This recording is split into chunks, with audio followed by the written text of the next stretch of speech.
Hey peeps! So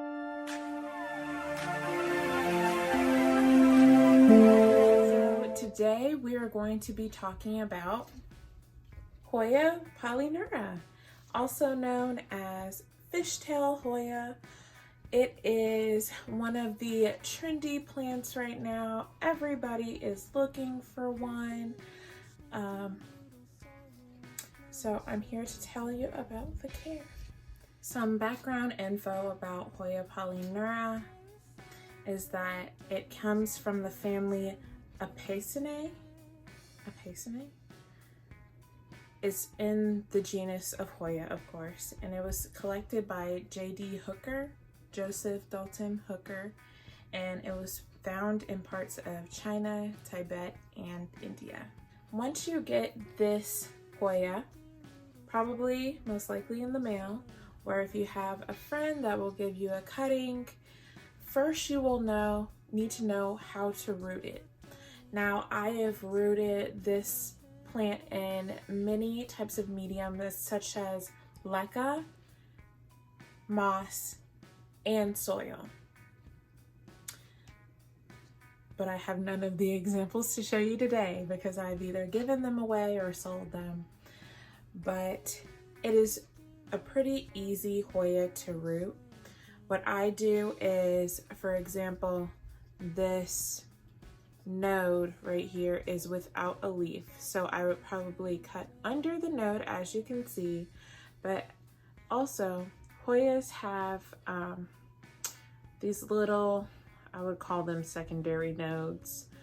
That's probably not what they're called, but that's what I'm calling them, where they would also root not only from the node right here, but also down the stem. And they do root like that. As you can see, it does, if you can see, it does have those little teeny white little nodes where it would root out from.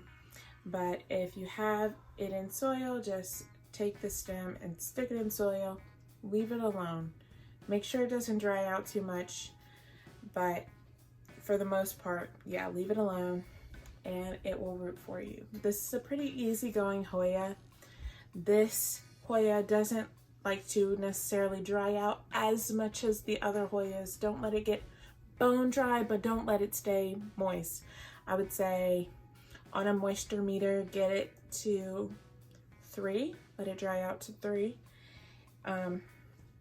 But this Hoya loves water. I'd imagine it comes from somewhere like a rainforest or somewhere where it's more wet. It loves humidity.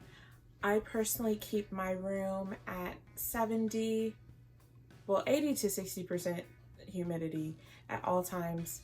The 80 comes from me taking a shower in the mornings. The 70 is probably day to day, and then it probably drops to 60 at night. My air gets very, very dry at night. So yeah, this Hoya likes high humidity or a moderate amount of humidity. But the type of light I keep this in is I have my grow lights on the shelf, and I would say this Hoya likes high to medium light. I wouldn't keep it in anything less than 10 feet away from any given window.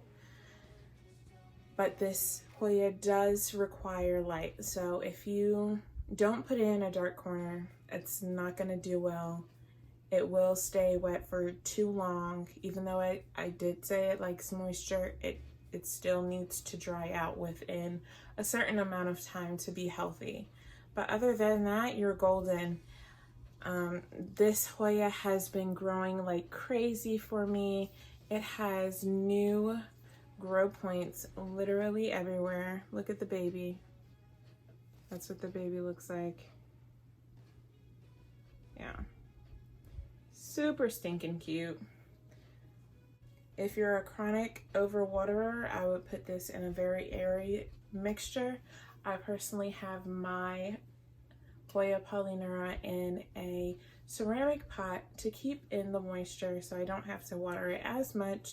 when and if you get Hoya polyneura, I'm sure you are to love it.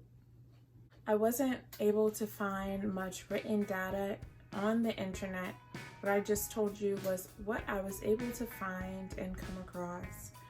But if you find any other info or scientific studies about Hoya polyneura, please let me know. Comment down below. And if you like this video, please give it a thumbs up, share my channel, and follow me on Instagram. I hope you guys have a great day.